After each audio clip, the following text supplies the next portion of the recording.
Beneath the glittering chandeliers of the Vanderbilt ball, where power and wealth parade behind jeweled masks, one timid waitress dares to step into the light. Her voice, trembling yet true, paints the ballroom with such vivid beauty that it silences the elite and awakens a blind girl's laughter. But what begins as a simple act of kindness soon ignites a scandal that could destroy reputations, unravel secrets, and test the limits of love and courage. Tonight, we invite you into a story of forbidden desire, of whispers sharper than knives, and of a woman's struggle to be seen in a world designed to silence her. Tell us in the comments where you're listening from, and above all, do you believe true love can survive society's cruelest gaze? New York City, winter of 1883. The city shone beneath a pale sky, its gas lamps flickering like trembling stars against the snow-dusted avenues. Carriages rattled over cobblestones, their wheels spraying slush onto the boots of vendors who hurried to pack their stalls before dusk. At the corner of Fifth Avenue, a line of liveried footmen stood like statues before a mansion so vast it seemed to swallow the street, the Vanderbilt residence, heart of the season's most dazzling ball.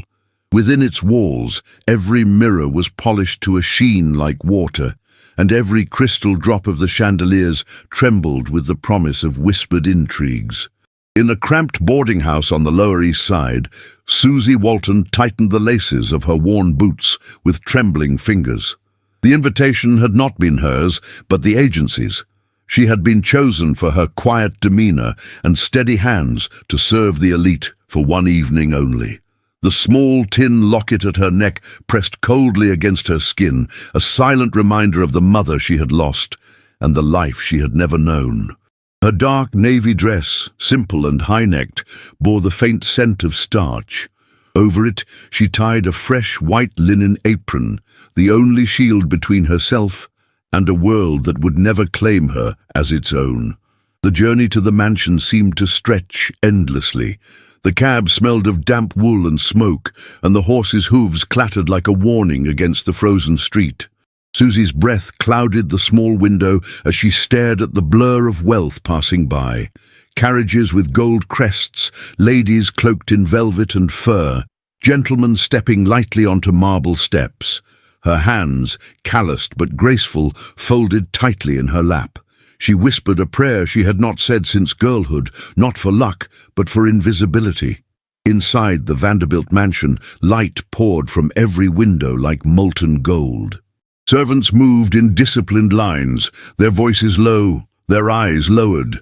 Susie stepped through the servants' entrance, her boots slipping slightly on polished stone. The air smelled of beeswax, roses, and roasting quail from the kitchens below.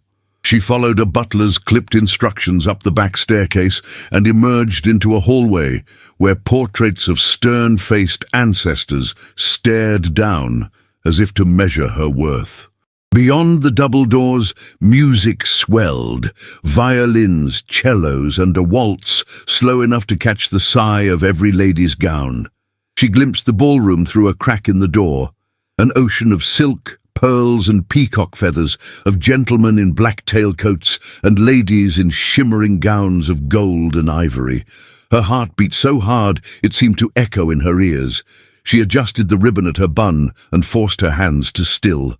Tonight, she would be no one, only a shadow with a tray, a voice that would never be heard.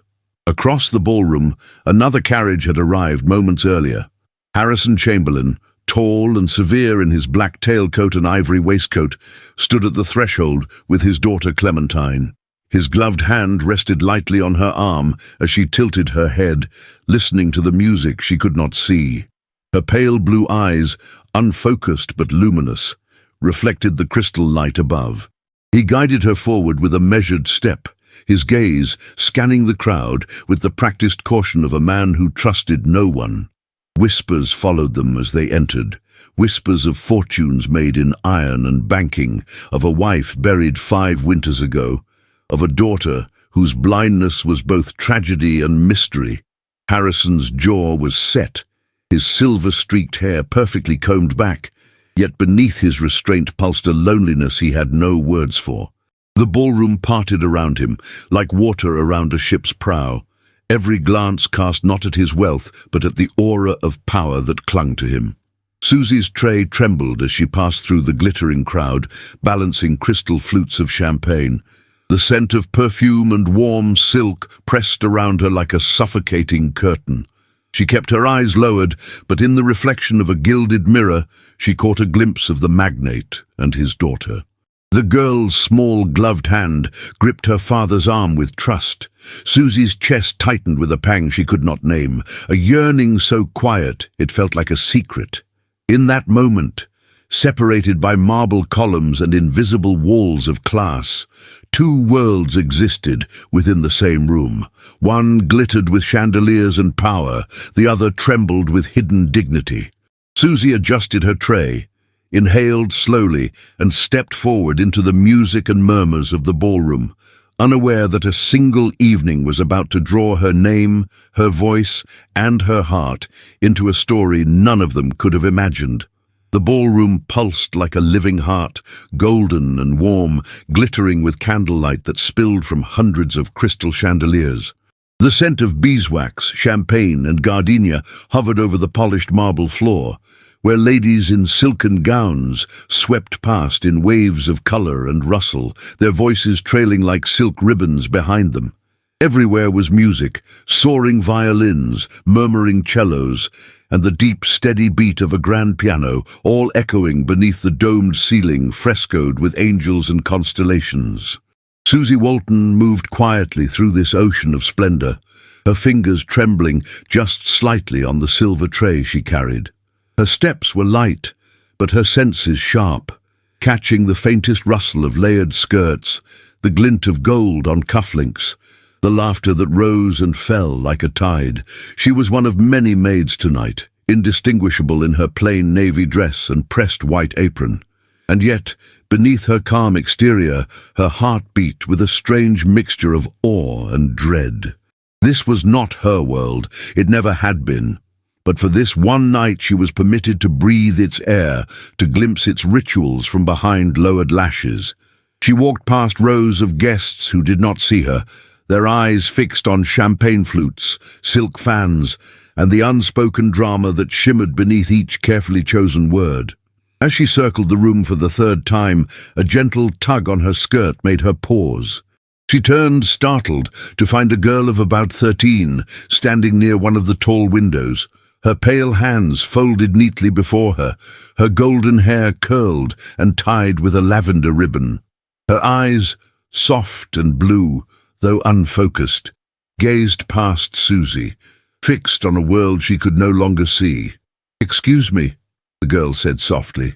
Her voice was high, almost fragile. "May I ask you something?"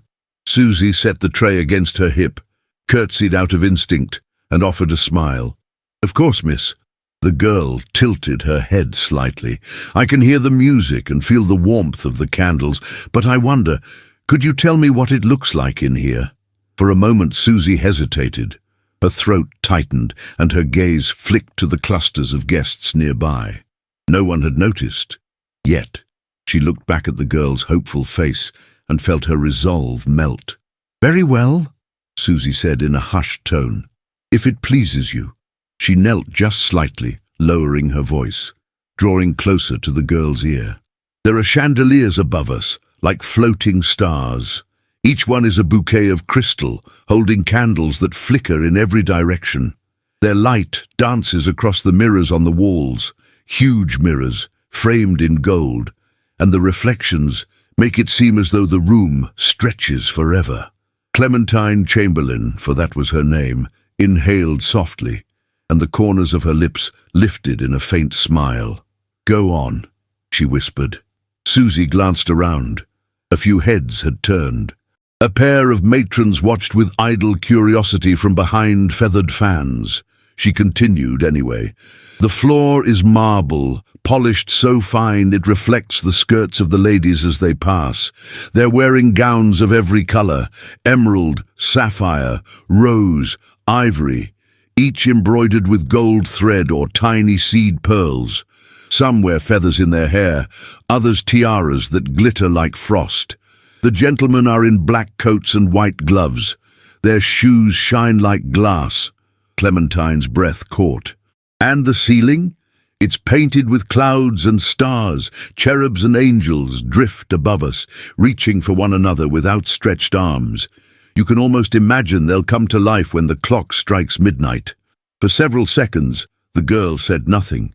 She stood in stillness, her lashes trembling. Then, as the orchestra swelled into a gentle waltz, she laughed, lightly, clearly, with the abandon of a child discovering joy. That laugh cut through the ballroom like a wind chime in a storm. Conversations paused. A few guests turned to see where the sound had come from, but none were more affected than Harrison Chamberlain. Across the room, he had stood near the hearth, locked in an obligatory conversation with a state senator. The moment he heard his daughter's voice rise in laughter, a sound he had not heard in 5 years, he stopped mid-sentence. His head turned sharply, his eyes narrowing on the spot where Clementine stood, and there beside her was a young woman in a maid's uniform, kneeling, speaking, with a tenderness that transcended the polished etiquette of the ballroom. He moved toward them slowly, weaving through the crowd without haste, but with precise intent. As he approached, he caught only the tail end of Susie's words. And the candlelight makes everything golden, like stepping into a dream you don't want to wake from. Clementine was beaming. "You have a beautiful voice," she said. Susie flushed, rising quickly as she realized someone stood behind her. She turned and looked directly into the eyes of Harrison Chamberlain. He was taller than she expected, with a presence that made her breath catch. His face was striking, sharp jaw, high cheekbones, graying temples, and yet it was his eyes that unsettled her. Steel grey, deeply set, and unreadable. He studied her, not unkindly, but with a gravity that made the room fall away. "My daughter seems very taken with you," he said at last, his voice low and perfectly modulated. Susie dropped into a curtsy so swiftly the tray in her hand nearly tilted. "Forgive me, sir, I didn't mean to overstep. She asked, and I—" He raised a hand. "There is no fault." He looked to Clementine. "You laughed, my dear." The girl nodded. "She made me see it, Papa." With her words, I felt as though I were dancing in the light. For a fleeting moment, something flickered in Harrison's expression. A memory, perhaps, or pain. He turned back to Susie. "What is your name?" "Susie, sir. Susie Walton." He nodded once, then looked again to his daughter. "Would you like her to remain near you this evening?" Clementine's answer was immediate. "Yes, please." Susie's heart twisted. This was not what she had come here for. She was to serve drinks, not linger with the guests. And yet the child's face, so open, so full of newfound joy, left her unable to refuse. "If the hostess permits it," she murmured. "She will," Harrison replied. And just like that, the matter was settled. He stepped away without another word, but not before his eyes met Susie's once more. Something passed between them, not warmth, not yet, but awareness. Recognition, perhaps, that for a moment something unexpected had stirred the still waters of their lives. Susie remained near Clementine for the remainder of the set, speaking only when asked, watching the room from a new vantage point. The tray in her hands grew heavy, but she barely noticed. Around them, society flowed like wine in a goblet, bright, effervescent and ready to spill. But within the small circle they occupied, lit by the candlelight's glow and held in a fragile thread of kindness, there was quiet. And in that quiet, a seed was planted. A voice had been heard. A heart had stirred. And though Susie did not yet know it, she had crossed a threshold that could never be uncrossed. The chandeliers sparkled more brightly as the evening wore on, casting prisms of light across the gilded cornices and alabaster columns of the ballroom. Each passing hour deepened the opulence, as if the night itself were determined to outshine the last. The orchestra played with growing fervor. the tempo of the music now matching the pulse of the guests, whose champagne-filled laughter masked the undercurrent of rivalry and speculation. Whispers moved faster than the dancers, in corners veiled by lace curtains, on stairwells lined with gold banisters, behind the fluttering fans of debutantes too young to understand discretion. The question rippled like perfume through the crowd. Who was she? The maid with the soft voice. The girl who knelt beside the blind chamberlain girl and made her smile as no one had in years. The one who dared to speak, gracefully, poetically, but still dared to speak. From the west corner of the ballroom, beneath a balcony draped in imported velvet, Mrs. Lavinia Westbury observed everything. Nothing escaped her gaze. Wrapped in black velvet and crowned with ostrich feathers, she resembled a vulture dressed for the opera. Her lorgnette trembled ever so slightly in her gloved hand, not from age, but from indignation barely contained. She watched as Harrison Chamberlain stood once more beside the maid. The waitress, she reminded herself, speaking in a voice too low to carry, while the child Clementine leaned lightly on Susie Walton's arm. It was indecent, it was irregular, it was dangerous. Mrs. Westbury clicked her fan shut with a snap that made two nearby ladies startle. "This is precisely why one must guard one's invitations," she muttered. "Let one stray thread enter the weave, and the entire tapestry unravels." With that, she descended. Susie, unaware of the approaching storm, stood at Clementine's side, her tray now empty and held awkwardly at her waist. Her eyes were cast modestly downward, but her ears could not ignore the hushed tones curling around her like smoke. Her heart beat not with pride, but with quiet alarm. She had not meant to become visible. She had not meant to disturb the surface of such a carefully polished world. Clementine was speaking softly about the sound of the violins, and asking if Susie thought the curtains felt as heavy as they looked. Susie smiled and opened her mouth to answer. "Miss Walton?" A voice like a blade cut through the warmth. Susie turned and curtsied at once. Mrs. Westbury stood before her, towering, her expression frozen in a tight display of civility stretched over fury. "You will come with me now." Clementine's hand tightened on Susie's arm. "She was only helping me." "Dear child," Mrs. Westbury interrupted, placing a hand on the girl's shoulder, "I'm certain she meant well, but it is not a servant's place to consort with the guests beyond her duties. I'm sure you understand. Mr. Chamberlain would expect nothing less." "I am Mr. Chamberlain," came a calm voice behind her. The silence was immediate. Harrison stood only a few steps away, his gloved hands clasped behind his back, his expression unreadable, but his presence undeniable. Guests nearby fell into quiet postures of pretend distraction, listening without seeming to listen. Mrs. Westbury straightened. "Of course, I meant no offence, sir. I simply thought—" "You thought to discipline one of the serving staff at my daughter's side without consulting me," he said evenly. That was thoughtful indeed. A hint of colour rose to her powdered cheeks.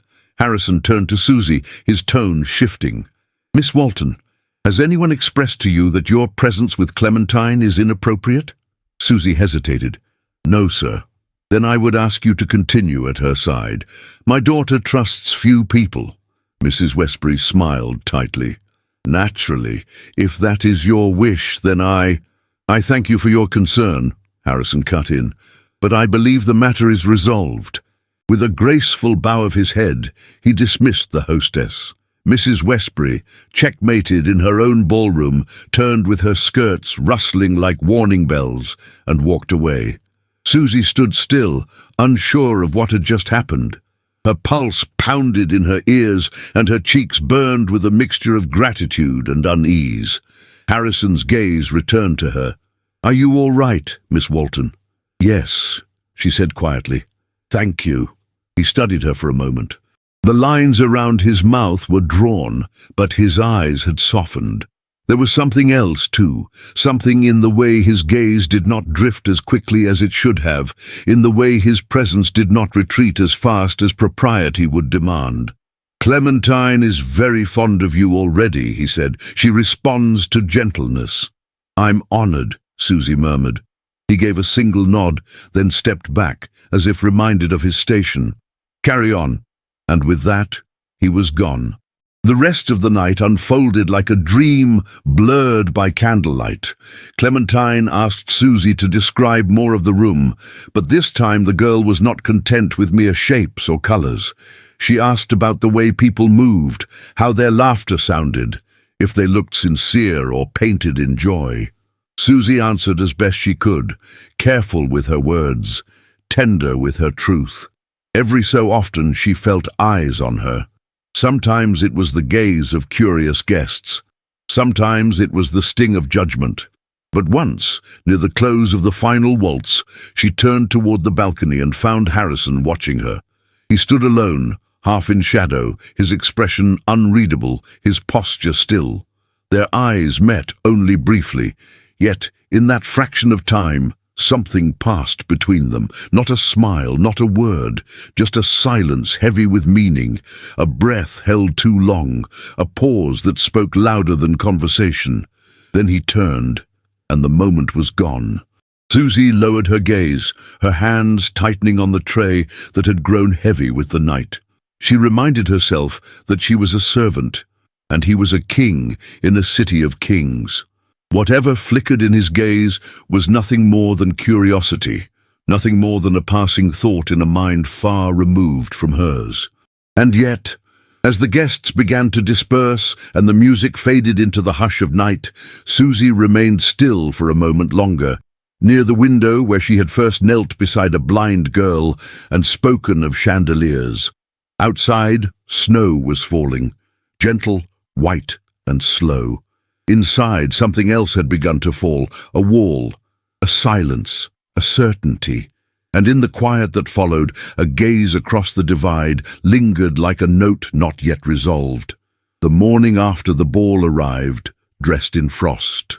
New York City, blanketed in a pale hush of snow, awoke slowly, as though the entire metropolis had lingered in dreams, too grand to release. Chimneys exhaled soft plumes of smoke into the brittle air, and the windows of the wealthy fogged gently behind heavy curtains. In the modest boarding house where Susie Walton lived, the cold crept in through every wooden seam. Her hands, red from washing the same dress she had worn the night before, trembled slightly as she wrung the fabric and laid it flat to dry. Sleep had been shallow, interrupted by images she dared not name. Flickers of candlelight on gold, the hush of an entire ballroom listening, and the way his eyes had lingered, quiet and full of questions. She had thought the memory would fade with daylight, but the knock at the door changed everything. It came just after 9 o'clock. A boy in livery, no older than 14, stood on the doorstep with flushed cheeks and a wax-sealed envelope. He did not wait for a reply. Susie broke the seal with nervous fingers. Inside, on heavy cream stationery, were words written in a careful, formal hand. "Miss Walton, Mr. Chamberlain requests your presence at his residence this morning at your earliest convenience. Carriage to arrive within the hour. Cordially, Ambrose Harlan, Secretary to Mr. H. Chamberlain." She read the note twice, her heart pounding louder with each line. The paper trembled in her grasp. Never in her life had she been summoned. She had been dismissed, overlooked, ignored, but never summoned. The carriage arrived as promised. Black, polished, drawn by 2 grey horses, it stood out like a foreign emblem on the humble street. Susie wrapped herself in her threadbare shawl and stepped into it with the eyes of 3 neighbours watching from behind lace curtains. She kept her gaze low as the door closed and the wheels began to roll. The ride to the Chamberlain estate passed in tense silence. Snow fell softly outside, covering the rooftops and sidewalks in purity the city did not deserve. As the carriage turned onto Fifth Avenue and approached the grand home with its towering columns and wrought iron gates, Susie felt her breath catch. She had seen it only once before, from the servants' entrance. Now the front door loomed ahead, carved mahogany adorned with a brass knocker shaped like a lion's head. She was received by a stern-faced butler, who said nothing beyond, "This way."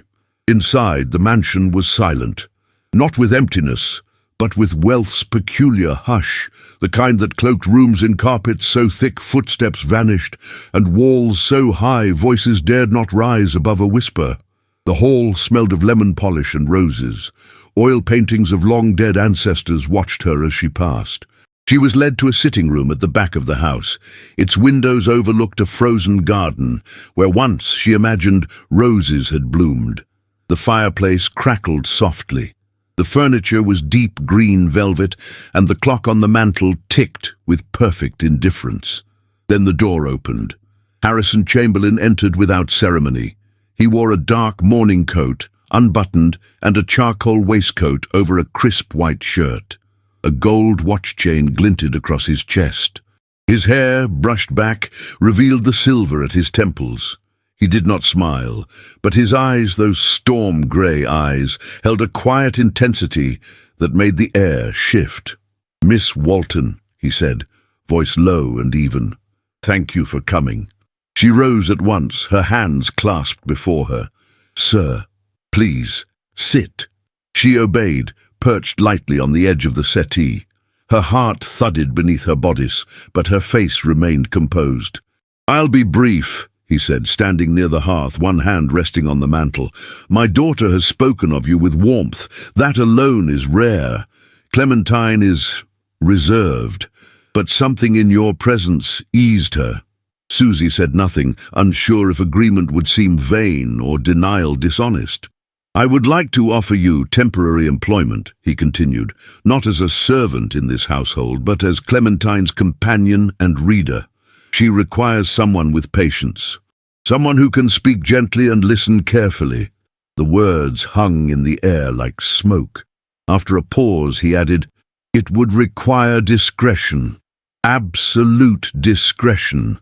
My household is watched closely by those eager to speak ill of me, and by extension of my daughter.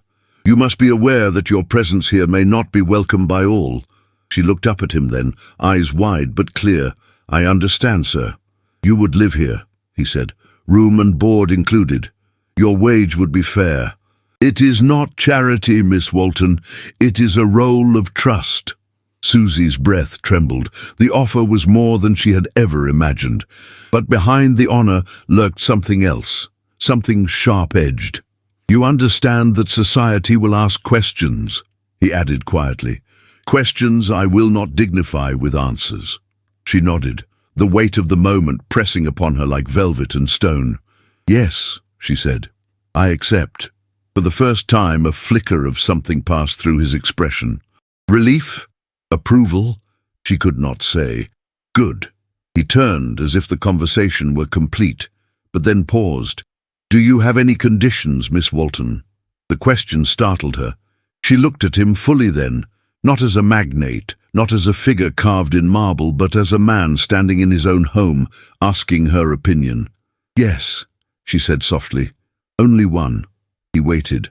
"That Clementine never feels she's a burden." His eyes narrowed slightly. Then, with the faintest nod, he replied, "She won't." Later, as she was shown to her new room on the second floor, a modest chamber overlooking the side garden, Susie felt the eyes of the house fall upon her.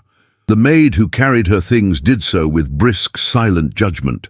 The older housekeeper barely concealed her disapproval.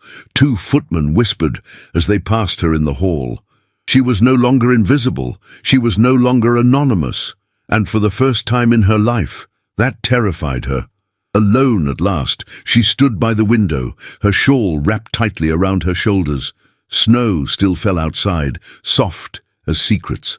Somewhere below, the household moved on with its rituals, its silks and china and shadows. She looked down at her hands, steady now, and pressed her palm against the glass. She had stepped through a door that would not open again, and beyond it lay a world that would test not her strength of body, but of soul. The mansion on Fifth Avenue, for all its majesty, breathed in silence. Its walls were thick with secrets, and its velvet drapes muffled more than sound. They veiled glances, ambitions, and quiet aches. Winter deepened beyond its windows, painting the panes with icy lace each morning, while within, the hearths crackled and the air grew warmer, not with joy, but with unspoken tensions. Susie moved through the halls like a shadow of light.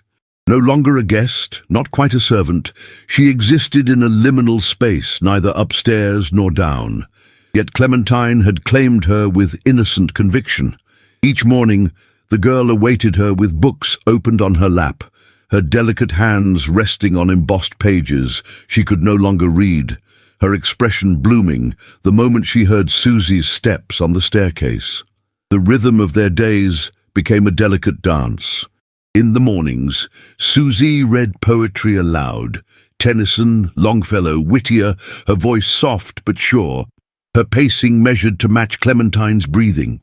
In the afternoons, they sat in the conservatory, where the sunlight filtered through frosted glass and turned Clementine's golden curls to spun silk. Sometimes they spoke of books, sometimes of dreams, and sometimes they said nothing at all. It was in those silences that Susie most felt the presence of Harrison Chamberlain. He never interrupted. He rarely spoke to her directly unless necessary, but he watched, from the doorway, from the second-floor gallery, from the far end of the library. There was nothing menacing in his gaze, only a deep, unreadable intensity. She felt it without needing to look, like the awareness of warmth on the skin before the fire is even lit. One afternoon, while Clementine dozed beside her with her hand curled around Susie's fingers, Susie looked up and saw him standing in the conservatory archway. The light painted his face in fragments, one eye in shadow, the other bright. He didn't move. He only watched them for a moment that stretched far too long. When she met his gaze, he did not look away. It was the first time her heart betrayed her, not with fear, not with confusion, but with a sudden aching pull she had no name for. Later that evening, Susie found herself alone in the stairwell that led to the east wing. The hour was late, and the household was settling into its usual quiet. She had left Clementine peacefully asleep, tucked beneath quilts in her warm chamber. Her own room felt cold and restless, so she walked, hoping the motion would settle her thoughts. The stairwell was lit only by wall sconces, their flames flickering gently, casting moving shadows on the silk-lined walls. The banister beneath her hand was carved mahogany, polished smooth by time and touch. She descended slowly, the hem of her dress whispering against each step. And then she heard them. Two voices, low, hissing, female, from the landing just below. Curious, she froze, retreating into the shadows beside a tall urn. The voices sharpened with tension. "I warned Lavinia this would happen. The girl is dangerous. She's a maid, nothing more." "She is not nothing," hissed the first voice. "She has the child's ear, and now I hear she walks the halls freely, as if she belonged. That's not her doing. That's Chamberlain's indulgence. And that is precisely the point." He notices her. A pause, then dryly, "You mean to say he desires her?" A long silence followed. Then, "He has not looked at a woman since his wife's death, not once, but I saw it with my own eyes. At the ball, and again in the library last week. She must be removed." "She will be." The steps of silk moved away, heels clicking like whispers of judgment, trailing the stench of perfume and poison. Susie did not move until the house was silent again. She stood in the shadows for what felt like hours, her heart pounding, her palms damp. The voices had been unmistakable. Mrs. Westbury and, though the other had remained hidden from her view, surely one of the matrons who lunched regularly at the house. The kind who wore brooches shaped like daggers and praised you only to twist the knife. So it was true. She was not merely disapproved of. She was a threat. Back in her room, Susie sat on the edge of her narrow bed, her hands folded tightly in her lap. The candle on her dresser flickered, throwing soft light on the worn tin locket she had placed beside it. She reached for it and opened it gently. Inside, the tiny portrait of her mother smiled faintly, the painted eyes full of softness and sadness. Beside the image was a small scrap of paper, creased and yellowing. A note her mother had written long ago, its ink faded, but the words intact. "You will be seen one day, and when you are, let them see your strength." Susie closed the locket with trembling fingers. She was being seen now, but not as her mother had dreamed. She was being measured, judged, whispered about behind silk gloves and velvet drapes, and worse still, she was beginning to feel. The seed planted in the hush of the ballroom had grown into something fragile and dangerous. She felt it when she passed Harrison in the hallway, and he inclined his head with subtle acknowledgement. She felt it when he paused at the threshold of the conservatory, as if reluctant to enter her presence fully. And she felt it in herself, in the heat that flushed her skin when he came near, in the way her breath caught when his voice, low and steady, filled the air around her. She had not come here to fall into anyone's gaze. She had not come to be anything more than a voice, a comfort to a child. And yet now her every step was watched, her every kindness twisted, her every silence interpreted. She was a guest in a war she had not chosen, and Harrison Chamberlain, he remained distant, proper, but there were moments when his eyes flickered with something unspoken, moments when his hands, gloved or bare, paused too long on the edge of a door, as if wishing he could reach for something he had long denied himself. That night, as the mansion slept beneath its silken silence, Susie stood by the window of her room and watched the snow begin again. The flakes fell gently, like blessings or warnings, depending on how one chose to see them. She thought of Clementine's laugh, of the sound of his footsteps behind her, of the venom in Mrs. Westbury's voice. And she knew that winter had only begun. The winter storm arrived without warning, a dense curtain of white sweeping across the city as dusk settled. By late afternoon, the Chamberlain mansion had become an island in a sea of snow. Carriages were turned back, servants whispered about blocked streets, and the sound of the wind rattling against the window panes rose like a restless spirit circling the grand house. Inside, the gaslights glowed softer than usual, their flames bending under each gust that crept through the shutters. Susie had not planned to stay beyond twilight. Her small room at the top of the servants' wing was temporary, a convenience between lessons with Clementine, but as the storm grew heavier, the butler appeared with a stiff nod to inform her that all roads were closed. No one would leave tonight. She thanked him quietly and closed the door, her heart unsteady. It was one thing to walk the house in daylight under the shelter of routine. It was another to be here after dark, when the corridors lengthened and every creak of the wooden floorboards sounded like a whispered secret. She spent the first hours of evening with Clementine, reading softly, while the girl nestled under a thick quilt in her room. The snow tapped steadily at the glass as Susie's voice filled the chamber. The poetry she read felt heavier tonight, the verses of lost kingdoms and waiting hearts echoing her own thoughts more than she wished. When Clementine drifted to sleep, her head turned toward the sound of Susie's voice. Susie rose gently and tucked the blanket around her shoulders. For a moment she lingered there, smoothing a curl of golden hair from the child's forehead. She left the room slowly, closing the door with care, and descended the staircase into the glow of the drawing room. The house seemed to hold its breath. Somewhere down the corridor, she heard the faint clink of glasses, the low murmur of a man's voice speaking to himself. She hesitated at the threshold of the drawing room. Harrison Chamberlain stood by the fire. He was alone, his tall frame outlined by the glow of flames that flickered across the carved marble mantel.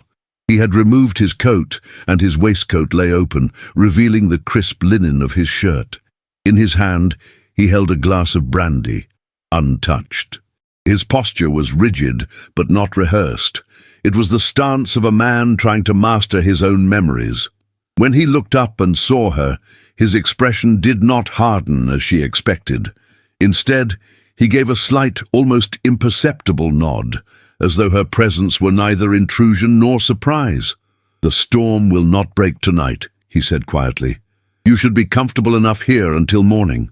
"Thank you, sir," she murmured, her fingers clasped together. The fire's glow stretched toward her, and yet the room felt strangely cold. He gestured faintly toward the armchair opposite his. "Sit, Miss Walton. The house is quieter than usual. My daughter sleeps, and I am not fond of my own company." She hesitated, then crossed the room. The carpet muffled her steps, and the scent of leather and old wood rose as she settled into the armchair. For a moment they said nothing. The wind moaned against the shutters, and the fire cracked softly. Harrison stared into the flames. His profile was sharp, the grey at his temples catching the light like frost. At last he spoke. "My wife hated this room," he said. "She called it a mausoleum. I thought it dignified." Susie glanced at him. His voice was low, almost distant, as though he were speaking not to her but to the shadows on the wall. She hated the house, in truth, hated the life that came with it. When Clementine fell ill, she said it was this city's fault. The coal smoke, the endless demands. She never forgave me for keeping us here. He took a slow breath, the sound heavy in the quiet. And when the fever came, when our daughter's sight dimmed and then vanished, she turned her face from both of us. Even in death she seemed to reproach me. I built an empire, and still I could not give her what she wanted. The words lingered like ash above the fire. Susie felt her throat tighten. She had never heard him speak more than a handful of words at once, never seen the mask shift from his features. Now it cracked, and beneath it lay not power, but grief, etched deep like an old scar. "I am sorry," she said softly. "No child deserves such illness. No father deserves to feel helpless." He turned his gaze to her then, and for a moment she felt the weight of his eyes fully. Grey, yes, but not cold. They were storm clouds holding back rain. "You speak as though you know," he murmured. She lowered her eyes to her hands. "Loss wears the same face everywhere, sir. My parents died when I was very young. I was raised by an aunt who worked herself to exhaustion to keep a roof over us. She passed last year. Since then, I have not belonged anywhere." The admission surprised even her. She had not meant to share so much. Yet the warmth of the fire, the hush of the storm, the rare softness in his voice, they drew the words from her like water rising from a hidden spring. "I thought," she continued quietly, "if I could be of use, if I could earn my keep, it would be enough. And yet here, with Clementine, for the first time, I feel something else. I feel as though I am seen." Silence settled between them again, deeper this time, not uncomfortable but fragile. The fire popped, sending a shower of sparks upward. Outside, the wind pressed against the windows like an uninvited guest. Harrison set his glass down, untouched, and leaned forward slightly. "You have given my daughter more than any tutor or physician." She laughs again. "Do you know how rare that is?" Susie shook her head faintly. "I only speak to her." "You see her," he corrected. "You do not pity her. You speak as if her blindness is not an absence but a space that can be filled with words." His hand rested briefly on the arm of his chair, fingers flexing as though reaching for something and stopping just short. She looked at him then, truly looked, and felt the pull again, stronger, deeper. In that quiet room, with the storm sealing them in, the boundary between magnate and maid felt like a thin pane of glass ready to crack. But before she could find words, the door opened gently. Clementine stood there, barefoot, her lavender nightgown trailing behind her like a whisper. Her pale blue eyes turned toward her father's voice. "Papa?" she murmured. Harrison rose at once. "What is it, my dear?" "I dreamed of the ballroom again," she said softly. "Only this time it was clearer. Miss Walton described it to me so well that I could almost see it. Better than any debutante ever could, I think." Harrison glanced at Susie, something flickering in his expression. Clementine smiled sleepily and added, "She makes everything beautiful." The girl yawned, and Harrison guided her gently back toward the door, his large hand resting lightly against her small shoulder. Susie rose, uncertain, her heart hammering. "I will take her back to bed," he said quietly. She nodded, unable to speak. At the threshold, he paused and looked back at her. The firelight caught his face, casting one side in gold, the other in shadow. His gaze lingered, not with authority, but with something searching, almost hesitant. For the first time, Susie felt it fully. He was seeing her, not as a servant, not as an interloper, but as a woman standing at the edge of his world. And though no word was spoken, the moment burned as brightly as the fire between them. A portrait in candlelight neither would forget.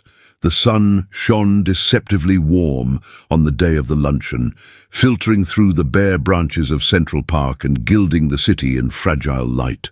The Chamberlain residence, nestled behind its stone walls and towering wrought-iron gates, stood as always, a fortress of marble, tradition, and measured silence.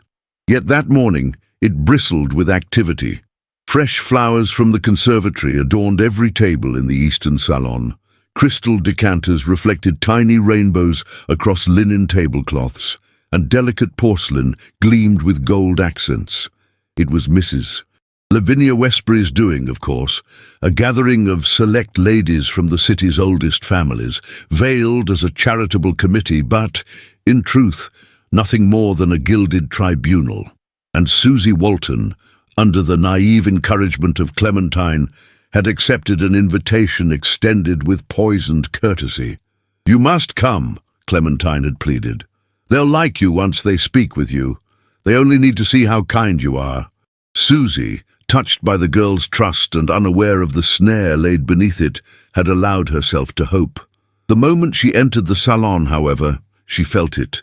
The air thinned by perfume and expectation. The brittle smiles stretched over tight faces, the way conversations halted the instant she crossed the threshold.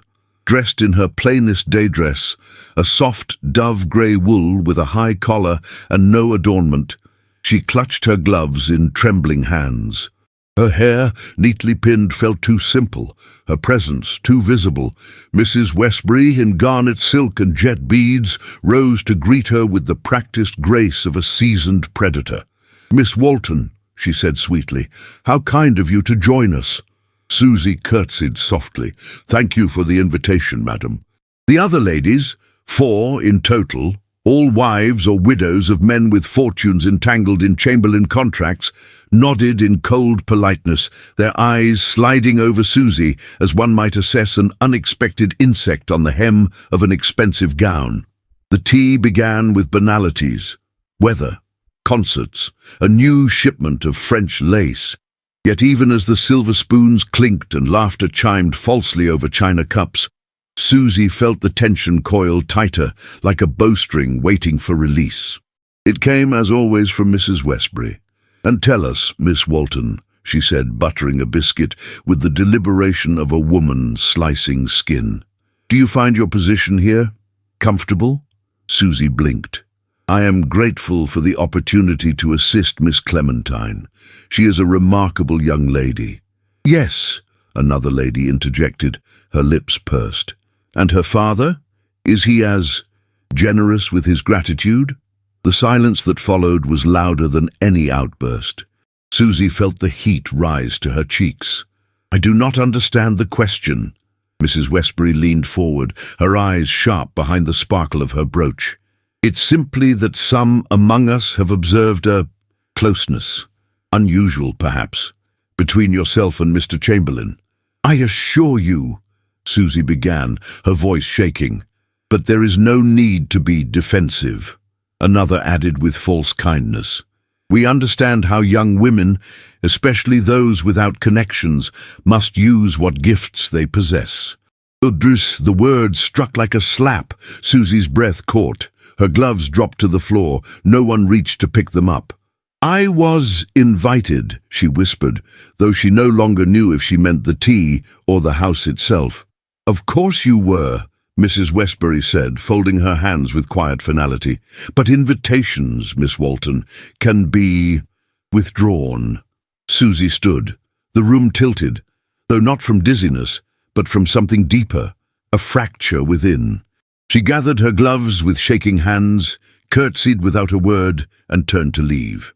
Outside the salon, the hallway felt colder, the walls narrower. Her steps echoed with unbearable clarity. Somewhere above, the sound of Clementine's laughter floated from an open window, pure and trusting. It broke something inside her. She did not stop until she reached her room, and once there, she did not cry. She sat by the window, the same place she had stood on the night of the storm, and stared at the snow-covered trees lining the avenue. She remained there for hours, unmoving, her heart splintered beneath the weight of shame she did not deserve. Downstairs, Harrison Chamberlain arrived late to the aftermath. He found Mrs. Westbury alone in the salon, sipping the last of the tea with a smile too serene. "You had the luncheon," he said evenly. "I did. I heard Miss Walton left early." "Ah, yes. She must not have felt well." His gaze narrowed. "What did you say to her?" Mrs. Westbury raised an arched brow. "Only what others already whisper. I simply offered her clarity. She is, after all, quite young, and quite unprotected."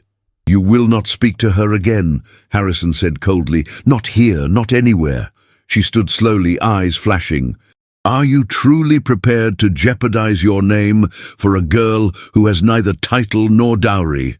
A girl whose presence in this house is already the subject of mockery? You think the Board of Trustees won't notice? That investors won't whisper?" "I no longer care what they whisper," he said, voice low, "but I will not allow your cruelty to live in my home." He left her there, indignant and alone, and retreated to his study. The fire burned low, casting the room in amber shadow.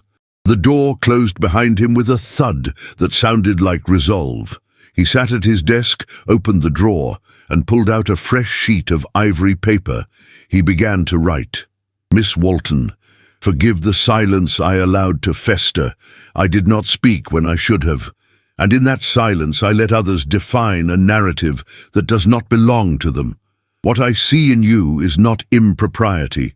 It is light, dignity, courage where others show artifice. You have restored joy to my daughter's life, and unknowingly you have stirred something in mine that I had long forgotten. Hope. I ask only that you do not leave, not yet." He paused, fingers tightening around the pen.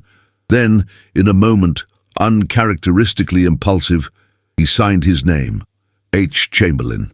He folded the letter and placed it in an envelope. Wax was melted, a seal pressed. He summoned Ambrose Harlan, his brother-in-law and adviser, who had arrived for a late meeting. The man entered with his usual forced grace, bowing slightly. "Deliver this to Miss Walton," Harrison instructed, "directly to her hand, immediately." "Yes, of course," Ambrose replied smoothly. He accepted the letter, tucked it into his breast pocket, bowed again. But he never reached the stairs. Instead, he slipped into the gentleman's cloakroom near the side of the house. The fire there was low but lit. He took the letter, broke the seal with surgical precision, and read it with a tightening jaw. Then, without hesitation, he dropped the letter into the flames. The edges curled. The ink bled into nothing. Ambrose stood, watching until the paper became ash. He smoothed his lapel, his expression unreadable, and left the room with the silence of a man who had long since learned the weight of self-interest. Upstairs, Susie sat by the window still, waiting, hoping, but the letter never came. The governor's ball was the kind of occasion that made the very city of New York inhale and hold its breath. Invitations were issued on gold-edged vellum, delivered by liveried messengers, and signed by the governor's own hand. The elite gathered like constellations summoned to shine, each star vying to outdazzle the others with diamonds, lineage, and unshakable poise.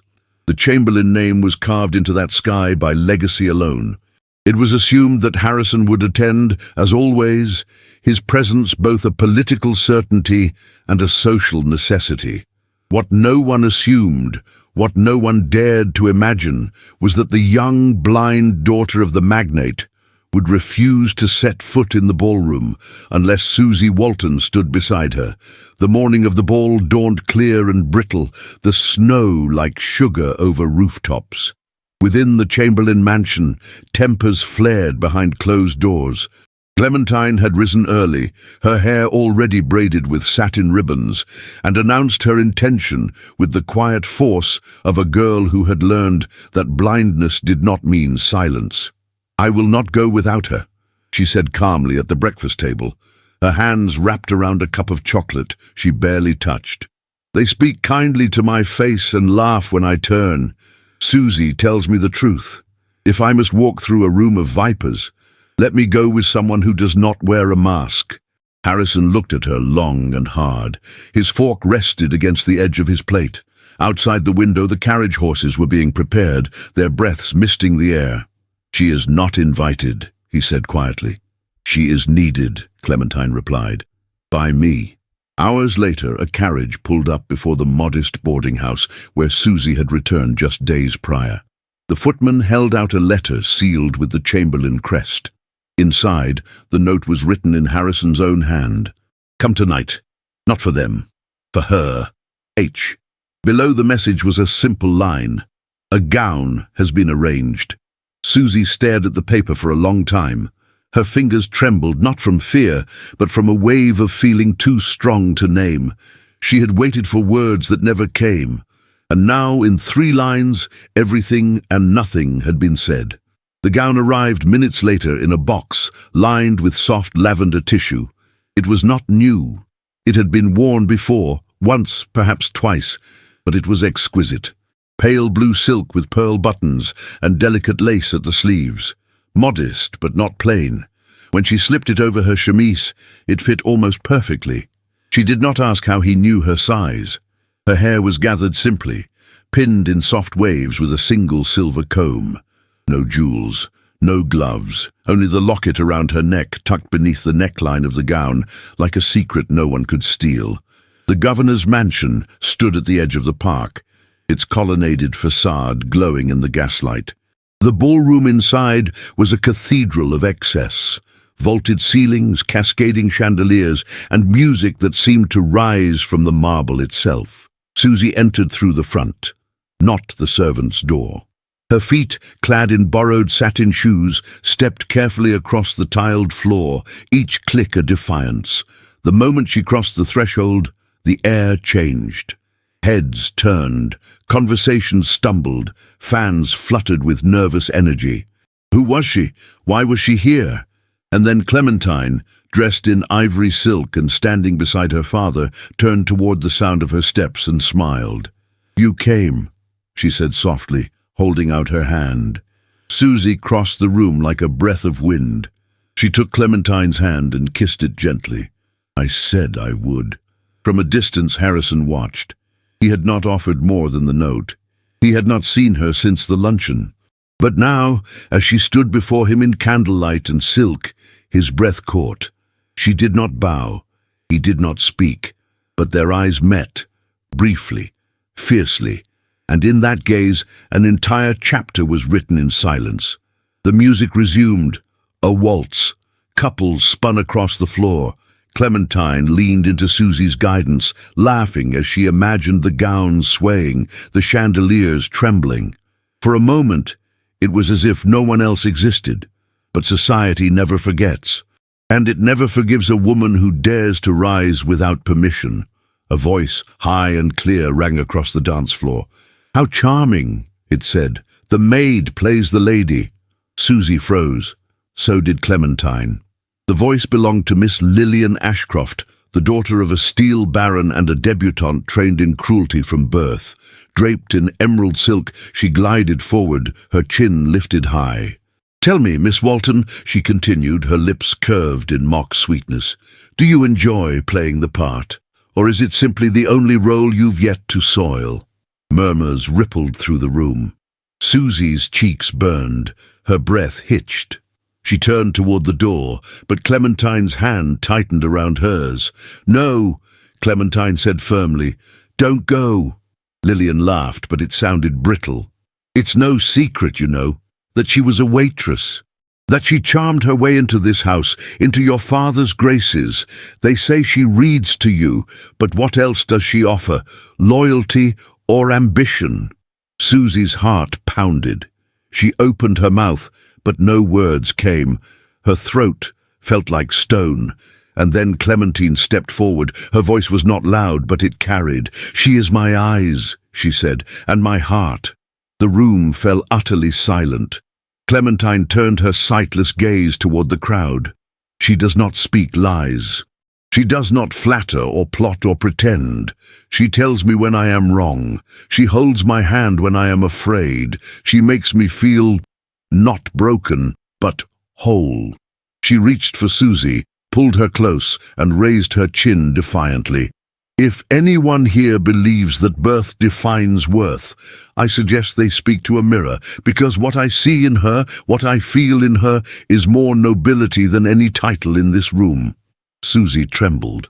She felt the press of Clementine's hand, the heat of every eye upon her, the sting of humiliation transformed into something else, something like grace.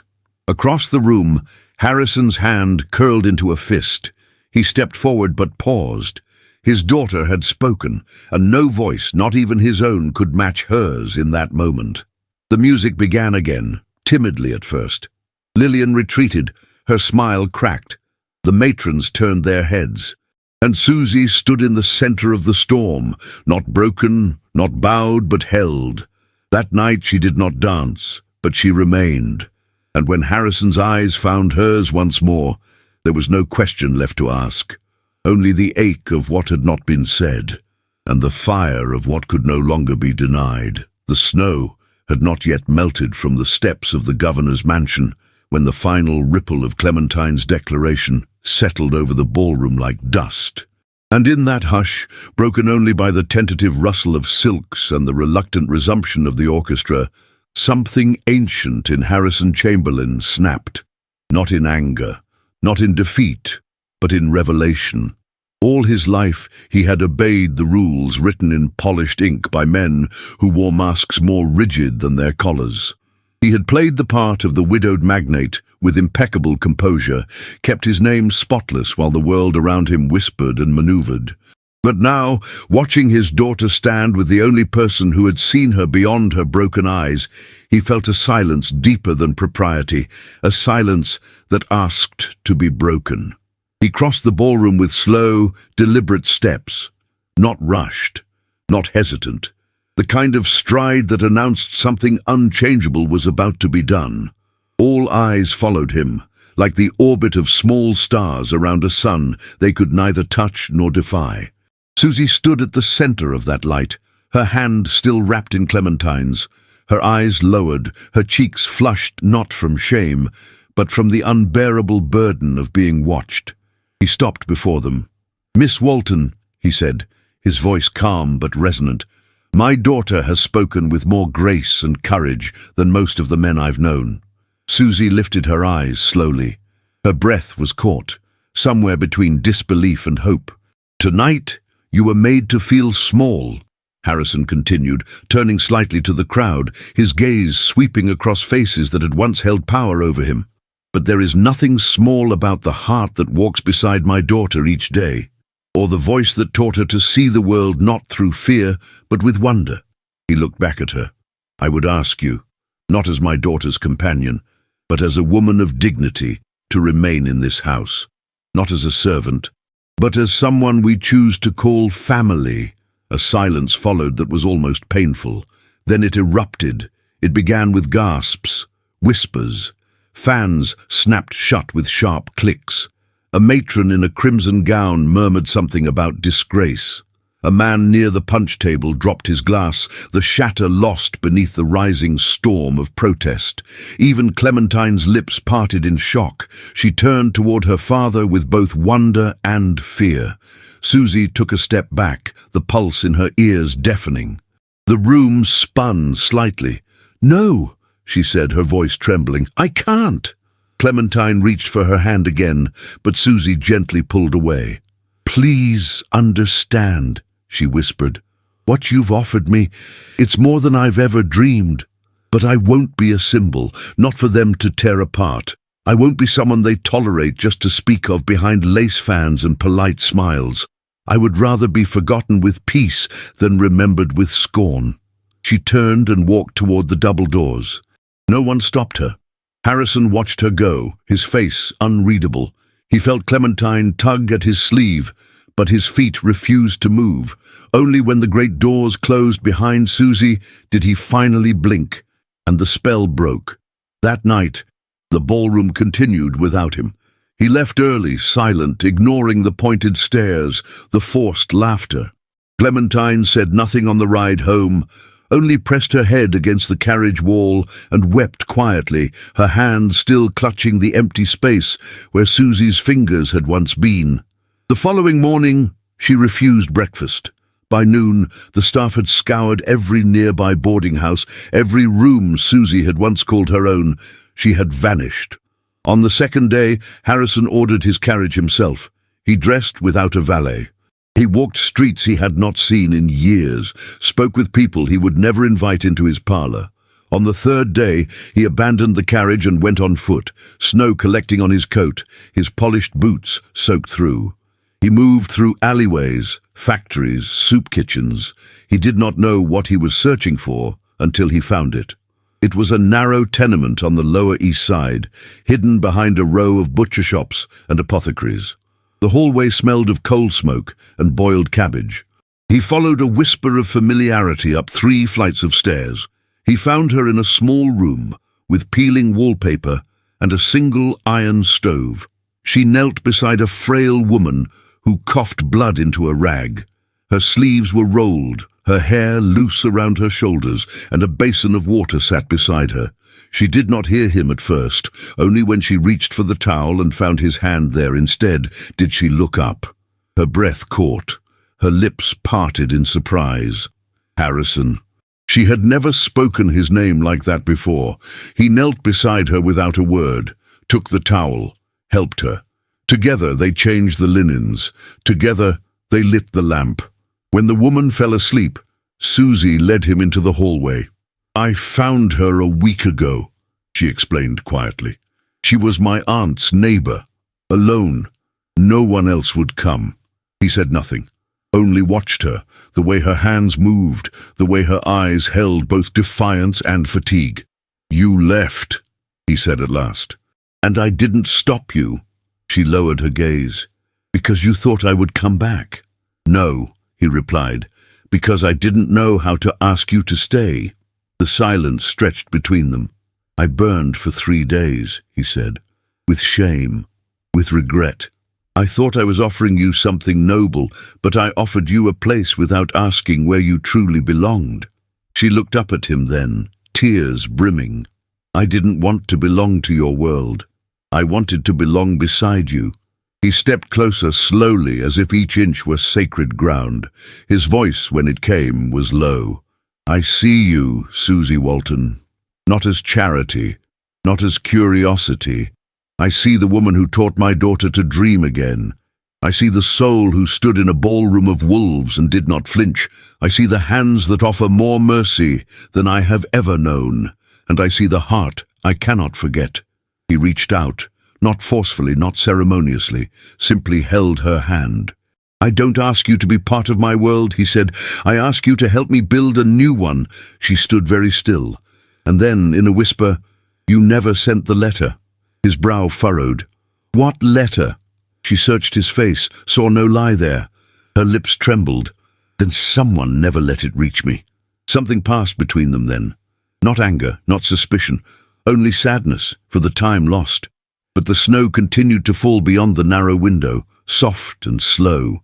And Harrison Chamberlain, once the most unreachable man in New York, stood in a crumbling hallway and pressed his forehead to the woman who had become his salvation. No chandelier burned above them. No orchestra played. Only 2 hearts, once wounded, now whole. beneath the gilded mask of what they had once been. The last days of winter yielded to an early spring, as if the world itself exhaled the weight of ice and silence. In the heart of New York City, the snow retreated from rooftops, revealing stone facades, soot-kissed and golden.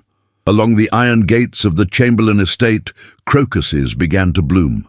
Tentative, brave, delicate things that had waited too long beneath the frozen ground. Susie stood in the garden she once knew only in passing. It was smaller than the others, hidden between the east wing and the conservatory. The ground was damp but breathing again, and beneath the lattice, climbing roses began their quiet ascent. She had read to Clementine here once, beneath an umbrella while the rain whispered on the leaves. Poetry, melancholy, and soft. Now she stood alone, or so she thought. Footsteps approached, measured, certain, the cadence of a man who had decided long ago that he would no longer walk for anyone but now chose to walk toward someone. She turned before he called her name. Harrison stood there, dressed not in a tailored coat or black formal attire, but in a simple dark suit. There was no cravat, no gloves, just him. His gaze held hers. Nothing wavered. He did not kneel. He did not offer a ring. Instead, he reached into his coat and withdrew a single sheet of paper, folded once. The edges were worn, the wax seal broken. "I wrote this for you," he said. "The night of the luncheon." Her hands trembled as she accepted it. The ink had smudged in places, but the words remained. She read them once, and then again. Her eyes burned, not with pain, but with the weight of knowing. "I never received it," she whispered. "I know that now." She looked up. "But you didn't write again." "I didn't know if I had the right." Silence gathered around them like dusk. The trees were still bare, their branches like black veins against the sky. And yet there was something alive in the air. "You don't need to promise me protection," she said softly. "I've lived without it. You don't need to give me a home. I can build one. And I won't wear a name just to earn the right to stand beside you." He stepped closer. "I offer you none of those things," he said. "Not because I don't wish to, but because I know what matters." She held her breath. "I offer you this," he continued, "a life with no lies, no pretending, no cages lined with gold. I offer you mornings where we speak honestly, even when it hurts, even when the world doesn't understand." He reached for her hand, slowly, gently, as if the touch itself were sacred. "I won't give you a title," he said, voice trembling with the weight of emotion, "because I want you to give me your name." Tears slipped down her cheeks. She said nothing for a long time, only let his hand wrap around hers, warm and steady. And then, at last, she answered, not with words, but by stepping into his arms and resting her head against his chest. Later, Clementine wept. She cried not from sorrow, but from joy too large for her small frame. She clutched Susie's hands and pressed her forehead to her shoulder, whispering again and again, "You stayed, you stayed." The wedding was not a spectacle. There were no strings, no governor, no reporters waiting behind velvet ropes. Only a gathering of a few witnesses. Clementine, the housekeeper, who now smiled at Susie without suspicion, and a quiet reverend with kind eyes. And when Susie entered the parlor, her gown the color of pale ivory, her locket tucked still against her heart, Harrison looked at her not with triumph, but with wonder, as if he had spent his whole life building empires just to understand that all of it meant nothing if she did not walk beside him. Days later, an invitation arrived, embossed in gold. The Vanderbilt estate once again. Susie stared at it for a long time. Harrison said nothing. Clementine, however, placed the envelope in her hands and whispered, "Let them see you." So she went. The ballroom had not changed. The chandeliers still glittered like frozen stars. The walls still echoed with the same laughter, but Susie did not cross the threshold as a maid, nor as an ornament on Harrison Chamberlain's arm. She entered alone, her posture straight, her hair swept up in soft coils, a simple string of pearls around her throat. Every step was a quiet defiance. Every gaze she met without flinching. From the corner of the room, Mrs. Westbury turned pale and looked away.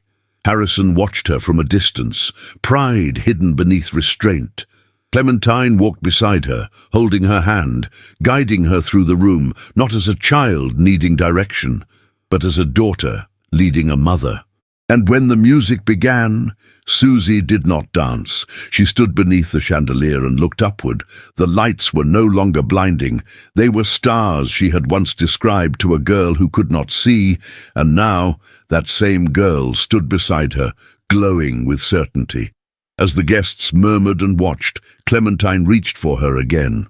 "Describe it," she said. Susie smiled. "The lights are golden," she whispered, "and they fall like laughter across the marble. The mirrors reflect the past, but tonight they only show what's real." Her voice, once hesitant, now rang like a bell rung for the first time.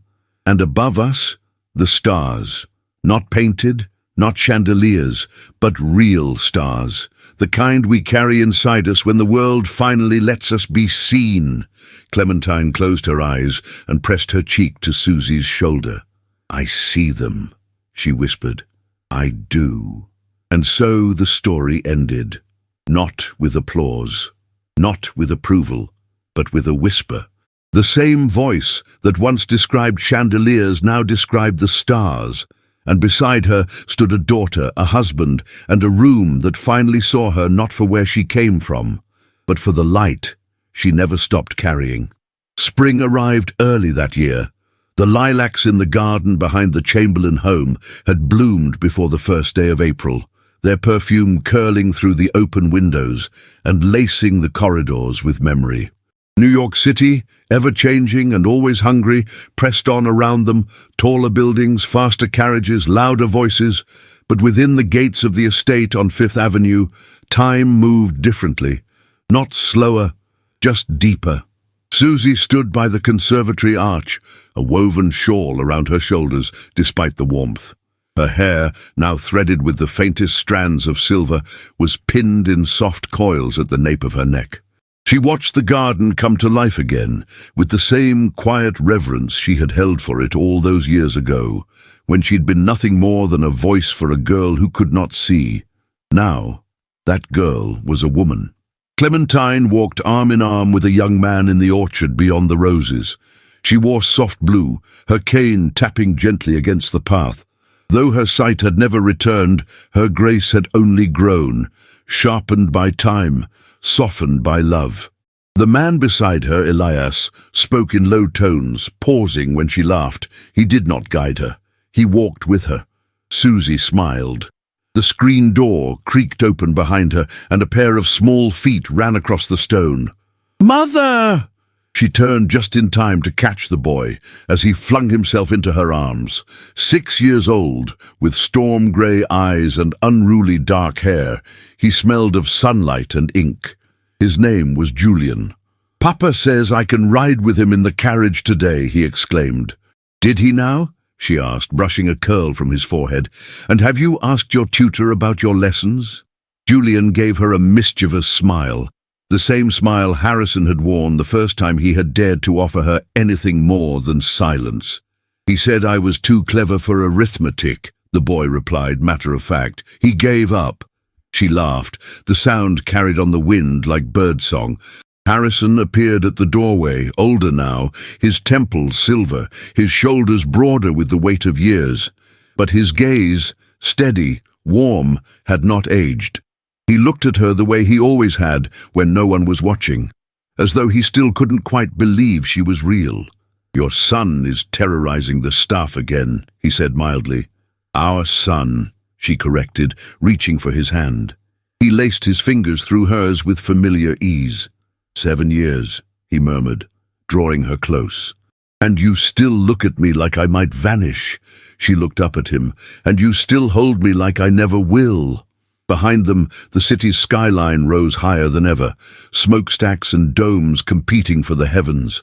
But the Chamberlain house had become more than just a home. It had become a beacon. The social circles that once whispered about Susie Walton had long since quieted, some out of shame, others because they were no longer invited anywhere that mattered. Mrs. Westbury, now frail and often absent from society, lived in the shadows of her own pride. Her name no longer commanded fear.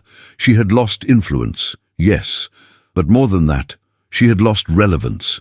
And as the years passed, more young women without names began to appear at grand events, not as servers or curiosities, but as guests, as wives, as equals.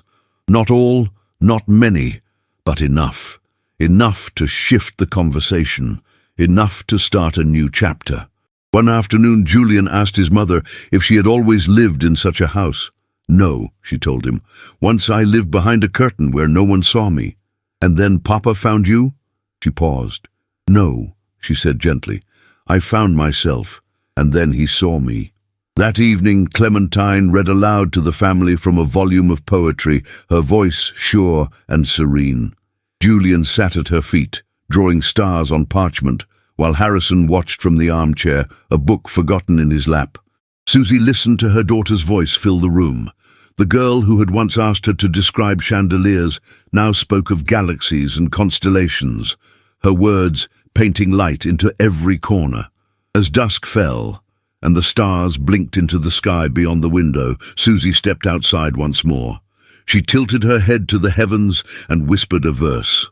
Not a prayer, not a memory, but a promise, a whisper. The same voice that had once described chandeliers to a blind girl now described the stars to a son who would never know the world she had come from. And that voice, steadfast, tender, unshaken, had become the heart of a family, the breath of a new legacy. The courage to be seen had changed everything, and it had lasted. Some stories don't end with a kiss under the stars or a final waltz in a ballroom. They live on in the quiet choices we make, in the courage to rise when the world looks away, and in the strength it takes to love without conditions. Susie's journey was never about gowns or titles. It was about being seen, truly seen, for the soul she carried. And Harrison, once blind to his own heart, learned that love isn't inherited through wealth, but earned through truth. We hope this story touched your heart the way it touched ours. If it made you feel, think, or dream, even for a moment, leave the word light in the comments. It helps us know you were here until the very end, and it helps us keep telling stories that matter. Share this video with someone who believes in second chances and in love that defies expectation. And don't forget to check the cards on the screen. We've left you other timeless stories that speak to the soul, just like this one. Thank you for listening, for feeling, and for keeping these stories alive.